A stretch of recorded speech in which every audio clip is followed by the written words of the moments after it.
Hey, how's it going everybody? So I'm going to show you today how to replace a rear trailing arm on your 2013 through 2016 Mazda CX-5.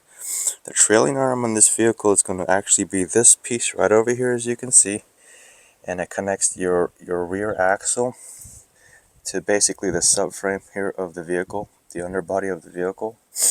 And it looks like this when it's actually off of the vehicle. So I'm going to go ahead and show you guys how to go ahead and replace that guy right over there. But before we jump into the video, can you guys do me a huge favor? Hit that like and subscribe button down below. That really helps this video to go ahead and get out there, so that way people can easily find this information. So let's go ahead and take a look at what we have right here. So if you take a look at this new trailing arm, it actually goes onto the vehicle like this, as you can see. This bushing right here is actually situated way up inside of here, and it's going to be very hard to see, but maybe we can shine some light. Okay, right over there. Okay, now when I did my inspection here, I did notice that this bushing was starting to become fatigued, and with this particular vehicle having over 200,000 miles, when you're on the road and you're driving down the highway, you can kind of feel the rear of the vehicle kind of doing this a little bit as it's going over like some potholes and bumps. And it can become a safety issue, guys, when your vehicle becomes a little bit unstable. And so you want to go ahead and address these issues before you get into a major accident. So I'm going to go ahead and see how we can guide you through this video, you guys. And we can potentially save those do-it-yourselfers hundreds of dollars, even thousands of dollars on doing these rear suspension work. And for the mechanics out there who just want to know the process, this video is for you. Okay, so to begin removing your trailing arm, you have to go underneath the vehicle, and then there's going to be two bolts holding on to the bushing part of your trailing arm. So one bolt will be right here.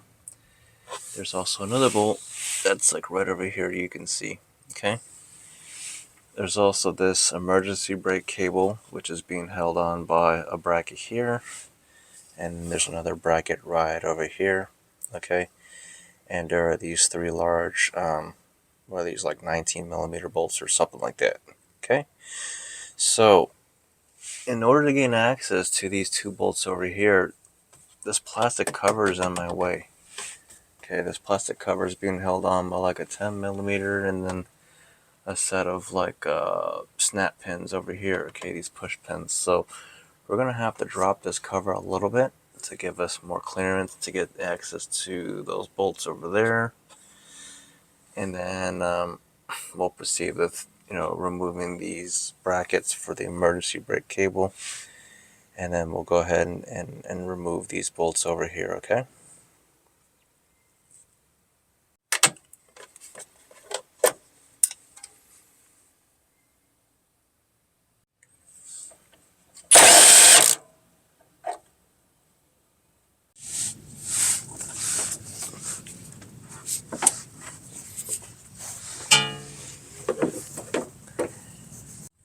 Okay, no joke, guys. These bolts that are holding onto this end right over here, they're torqued on there pretty hard. I want to say at least about 130 foot-pounds, you guys. I mean, it was on there. They also have like a thick coating of like the Loctite from the factory. So my trick on getting these out was I used my clicker torque wrench, and it actually came from behind.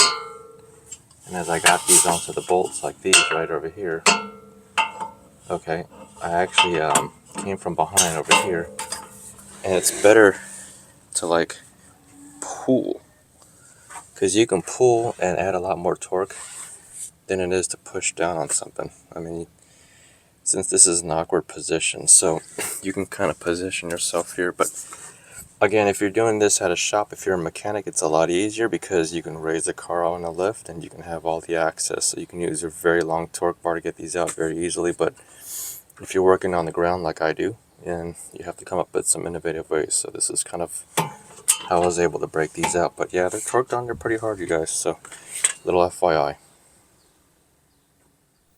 Alright guys, really apologize about the audio here. apparently my microphone was turned off during this portion of the video. And so the main takeaways about this particular section of the video is that I'm comparing the brand new trailing arm with the original Mazda trailing arm. And as you can see, there are some major differences here as far as the emergency brake cable mounting. The new trailing arm does not have any holes drilled out for it, and no bracket like the original one did to mount the emergency brake cable. Okay, when you're comparing with the original trailing arm, it has those. And so my theory is that I bought these from partsgeek.com, by the way, and they're kind of a reputable company. They've been around for a while. Um, Although when I ordered these parts, they somehow must have mixed the part number between the Mazda 2016 CX-5 and above, which I believe those models have the electronic parking brake. And so, since they have an electronic parking brake, they have no need for a traditional parking brake, which uses a cable. Okay, and so that's why these trailing arms did not come with any of those mounting locations pre-drilled out or whatever. So pretty much I had to drill out my own holes. I didn't have any time to really deal with Parts Geek to, do a return and have them send me the correct part here. Everything else fits, just like the original one, except for the holes. And so that's pretty much what we had to do with these new trailing arms. Okay, here, Rasclat. So if you want to go ahead and try to get this last bolt in down below over here, you see how it's kind of misaligned. One of the tricks I use is to push from underneath, you can see. That's how you kind of get that guy. And you can also use maybe a jack or something underneath here to kind of help lift it up so you can align it over here, okay? Okay, Rasclat. So if you can see here, this is the final product. So we got the brand new trailing arm in. We got our little bolt right there that holds the e-brake line there that we made. And this is the other mounting location that we had to drill out. But as you can see, everything works just fine. So that concludes this series on how to replace your trailing arm on a 2013 through 2016 Mazda CX-5. Again, do me the huge favor, hit that like and subscribe button down below for me, y'all. That really helps out. And once again, please leave a comment, and if you like this video, a thumbs up too. And as always, we're going to catch you guys in my next videos, guys. Take care, thank you, and have a good day.